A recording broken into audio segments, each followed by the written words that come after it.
Bonjour à tous et bienvenue dans cette vidéo dans laquelle nous allons parler d'un modèle d'innovation très puissant mis en place par Encore 5G qui dynamise la relation entre l'offre et la demande en créant un écosystème 5G vibrant, essentiel pour le Canada pour se positionner comme un leader mondial dans le 5G. Allons-y tout de suite. Débutons avec l'offre qui regroupe l'industrie, un focus particulier sur les startups et les PME innovantes, suivi de l'académie, avec nos chercheurs de calibre mondial et nos étudiants, le futur talent de l'économie numérique.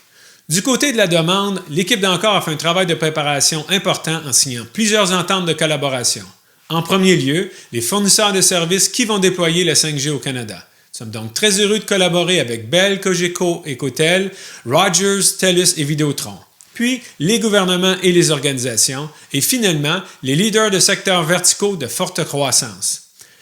Nous sommes aussi très heureux d'avoir signé des ententes de collaboration entre Encore et les autres pays qui ont des projets 5G, entre autres avec les États-Unis, l'Europe et la Grande-Bretagne. On ouvre ainsi un marché très lucratif en 5G de plusieurs trillions de dollars. Passons maintenant au comment. La demande représente les utilisateurs de ces technologies de rupture et qui font face à des problèmes qui peuvent être résolus par les producteurs, c'est-à-dire ceux qui ont des solutions innovantes du côté de l'offre. La clé du succès d'un écosystème d'innovation performante est sa capacité de catalyser la collaboration entre ceux-ci en créant une interaction dynamique entre l'offre et la demande, et c'est exactement ce qu'Encore 5G met en place. Les utilisateurs peuvent ainsi accéder en accéléré et en continu à l'innovation pour adopter ces technologies de 5G pour augmenter leur productivité.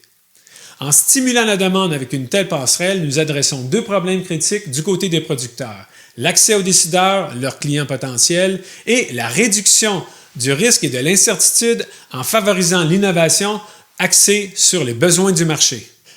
Finalement, regardons 4 activités ciblées pour accroître la synergie.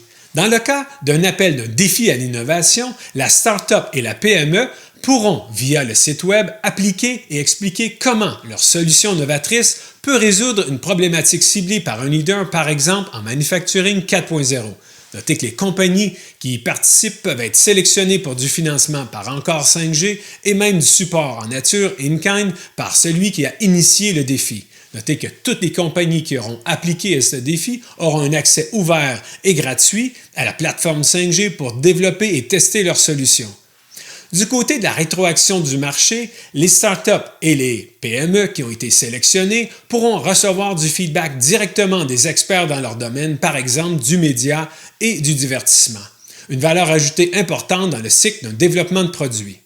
Dans le cas d'une journée démo, un événement majeur qui se déroulera dans un des hubs du long du corridor, c'est Hub d'innovation qui permet d'avoir une rencontre et une dynamique pour développer des relations d'affaires et surtout offrir, comme son nom l'indique, la possibilité de démontrer vos solutions dans un milieu réel 5G.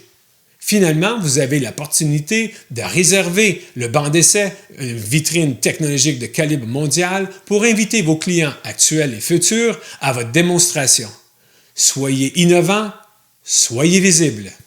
J'espère que ces explications vous ont convaincu pour rejoindre la communauté Encore. Et si vous n'y êtes pas déjà, suivez le code QR et bienvenue dans notre écosystème 5G.